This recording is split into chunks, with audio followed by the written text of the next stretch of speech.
کہ خطاب کے بعد سب سے اہم سیشن، سب سے اہم نشست جو ہوتی ہے وہ سوال و جواب کی ہوتی ہے۔ اب وقت آ چکا ہے کہ آپ جناب ڈاکٹر ذاکر نائک صاحب سے روبرو ہوں اپنے سوالوں کے ساتھ۔ یہ سوال و جواب کا مرحلہ جتنا خوبصورت اور دلچسپ ہے، اس کے اتنے ہی اچھے اور مناسب کچھ اصول بھی ہیں، تاکہ اس کے ذریعہ ہم صحیح معنی میں ڈاکٹر صاحب کے جوابوں سے مستفید ہو سکیں۔ سوال و جواب کے سلسلے میں کچھ شرائط ہیں۔ سب سے پہلی شرط یہ ہے کہ سوال کرنے والا سب سے پہلے اپنا نام اور اپنا پروفیشن یعنی پیشہ بتائے۔ دوسری شرط یہ ہے کہ سوال مختصر ہو، کوئی لمبی چوڑی تقریر نہ ہو۔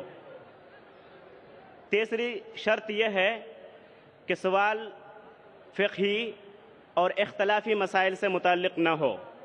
چوتھی شرط یہ ہے کہ ایک وقت میں ایک ہی سوال ہو۔ دوبارہ اگر آپ کوئی اور سوال کرنا چاہتے ہیں تو آپ کو پھر سے لائن میں جانا پڑے گا اور نمبر آنے پر آپ کو سوال کرنے کا موقع ملے گا۔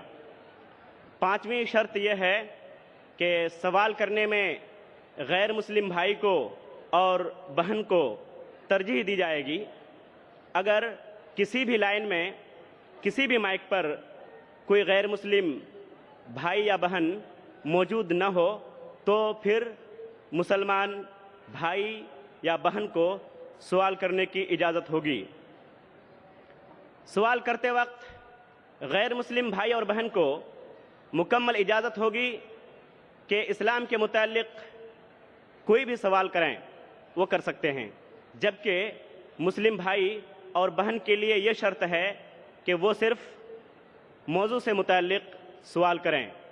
واضح رہے کہ آج کا موضوع ہے کیا قرآن کریم کو سمجھ کر پڑھنا ضروری ہے۔ سب سے آخری شرط یہ ہے کہ اگر کوئی سوال نامناسب ہو تو مجھے اس بات کی مکمل اجازت ہوگی کہ اس سوال کو میں رد کر سکوں۔ اب ہم لوگ مکمل ڈسپلن کے ساتھ اس کارروائی کو آگے بڑھائیں۔ اس کے لیے ہمارے پاس 5 مائک ہیں، 3 مائک ہیں مردوں کے لیے اور 2 مائک ہیں لیڈیز یعنی خواتین کے لیے۔ میں درخواست کرتا ہوں میرے غیر مسلمان بھائیوں اور بہنوں سے، کیا یہ سنہرا موقع ہے؟ آپ اسلام کے متعلق کوئی بھی سوال پوچھ سکتے ہیں۔ آپ چاہے تو میرے لیکچر پہ تنقید کر سکتے ہیں، مجھے کوئی اعتراض نہیں۔ آپ کو اگر قرآن مجید میں کوئی غلطی لگتی ہے تو قرآن مجید کے بارے میں سوال پوچھ سکتے ہیں۔ آپ کو لگتا ہے اسلام کی کوئی تعلیم ہے جو آپ کو لگتا ہے کہ صحیح نہیں ہے، آپ کا یہ موقع ہے۔ آپ اسلام کے بارے میں کوئی بھی سوال پوچھ سکتے ہیں، عیسائیت کے بارے میں، ہندوازم کے بارے میں، یہودیت کے بارے میں۔ میں طالب علم ہوں اسلام اور دیگر مذاہب کا، میں اسٹوڈنٹ ہوں اسلام اور کمپیریٹو ریلیجن کا۔ یہ آپ کا سنہرا موقع ہے۔ عام طور پہ مذہبی تقریر کے بعد سوال جواب کا کھلا سیشن نہیں ہوتا۔ یہ موقع ہے کہ میں غیر مسلمان بھائیوں اور بہنوں سے درخواست کرتا ہوں کہ آپ کوئی بھی سوال کر سکتے ہیں، ٹاپک کے اندر ٹاپک کے باہر بھی، مجھے کوئی اعتراض نہیں۔ آپ چاہے تو قرآن مجید کو اٹیک کر سکتے ہیں، اسلام کو اٹیک کر سکتے ہیں، میں نوجوان ہوں لیکن میں لے سکتا ہوں۔ آپ کوئی بھی سوال کر سکتے ہیں، یہ آپ کا موقع ہے۔ آپ کو ایسے موقع بار بار نہیں آئیں گے۔ میری درخواست ہے، مجھے آرگنائزرز نے کہا کہ الحمدللہ کئی گئے مسلمان اس فنکشن میں آنے والے، آپ بنا جھجک کوئی بھی سوال پوچھ سکتے، چاہے تنقیدی بھی ہو تو بھی چلے گا، مجھے کوئی اعتراض نہیں۔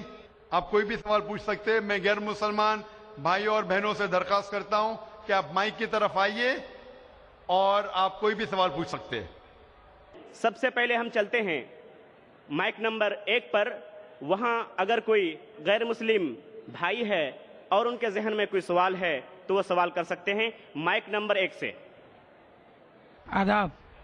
آداب، السلام علیکم۔ وعلیکم السلام۔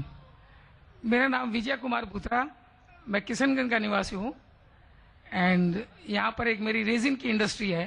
By profession I am an entrepreneur. ماشاءاللہ۔ ایسا ہے آپ کے وشے میں میں نے آپ کی تقریریں کافی ٹی وی پر بھی دیکھی ہے، پیس ٹی وی پر کلکتے میں، اور ہم نے ایسا پایا ہے کہ آپ اسلام کے علاوہ ہندو شاستروں میں بھی آپ کی بہت بڑی آستھا اور بہت بڑی روچی رکھتے ہیں. میرے میں یہ جاننے کی اتسکتا ہے کہ آپ کی یہ اتسکتا ہندو شاستر کے پرتی کب آئی اور کیوں آئی، اس کے وشے میں مجھے آپ سے تھوڑا بھائی صاحب کا سوال ہے کہ انہوں نے مجھے ٹی وی پہ کلکتہ میں کئی بار دیکھا ہے اور یہ جانا ہے کہ اسلام کے علاوہ میں دیگر مذاہب کے بارے میں بات کرتا ہوں اور ہندو دھارمک کتابوں کے بارے میں بھی میں علم رکھتا ہوں. تو یہ پوچھنا چاہتے یہ خواہش کب آئی اور کیسے آئی. میں جب میرا میڈیکل کالج میں تھا تو میں متاثر ہوا ایک شخص جن کا نام تھا شیخ احمد دیدار.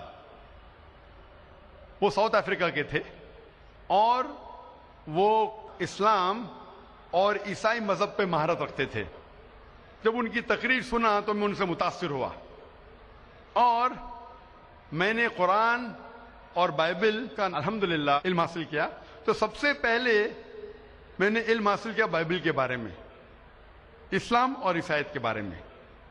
اور جب میں ان سے ملا انہوں نے کہا کہ اسلام اور عیسائیت پہ کئی لوگ تقریر کر چکے اور کئی کتابیں لکھ چکے، لیکن ہندو مذہب اور اسلام کے بارے میں وہ چند کتابیں ہیں.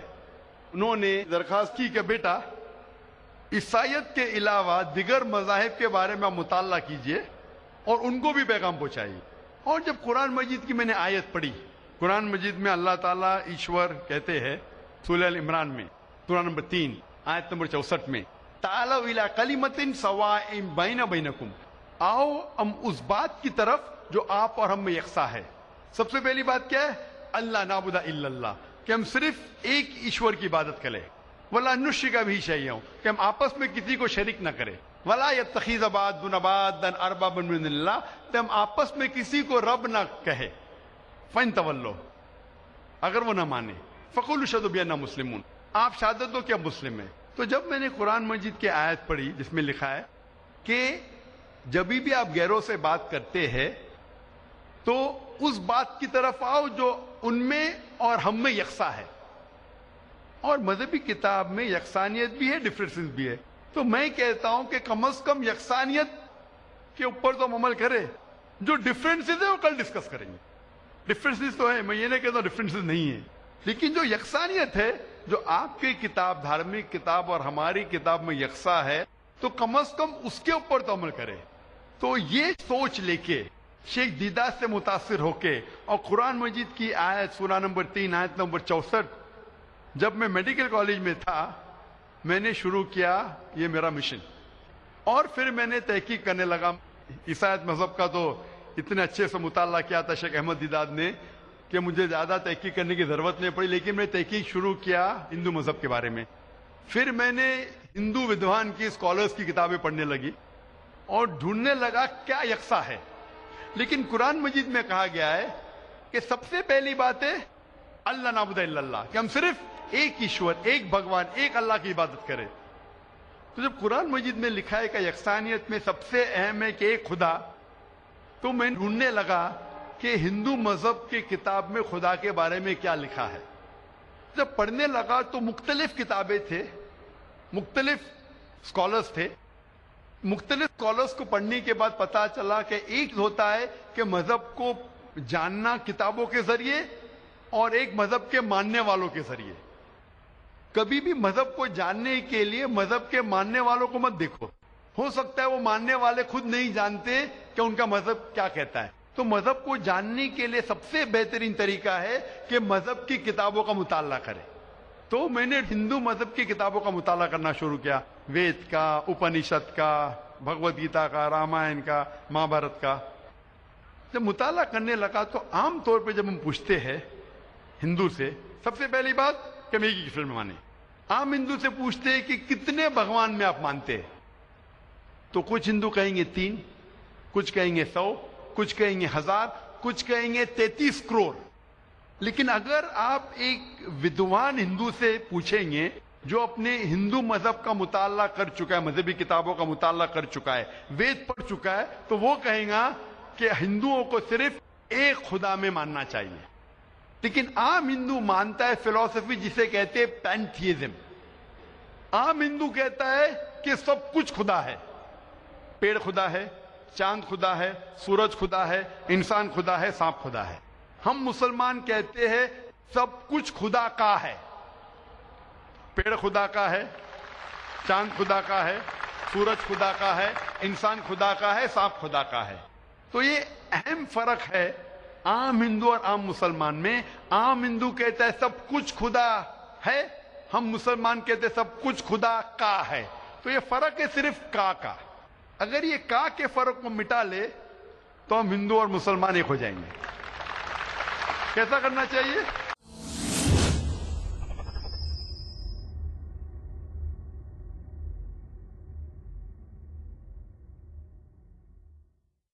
تعالوا الی کلمۃ سواء بین و بینکم. آؤ اس بات کی طرف جو آپ اور ہم میں یکساں ہے. تو جب میں ہندو مذہب کی کتابوں کا مطالعہ کرنے لگا تو ایک اہم کتاب کا نام ہے اپنشد. اپنشد میں لکھا ہے, چھندوں کے Upanishad chapter number 6 section number 2 shloka number 1 میں ایکم ایودتیم, خدا ایک ہے دوسرا نہیں ہے. جب ہم پڑھیں گے سویتا سوتر اپنشد چیپٹر نمبر 6 شلوکا نمبر 9 میں ناچس سے کسج جنیتا نہ چدیپا, یہ سنسکرت کوٹیشن ہے جس کے معنی ہے اس خدا, اس ایشور کا کوئی رب نہیں, اس ایشور کے کوئی والدین نہیں, اس کے اوپر کوئی نہیں ہے, اس کی والدہ نہیں, اس کے والد نہیں ہے. لکھا ہے سیتا سیتر اپنشد میں چیپٹر نمبر 4 شلوکا نمبر 19 میں نہ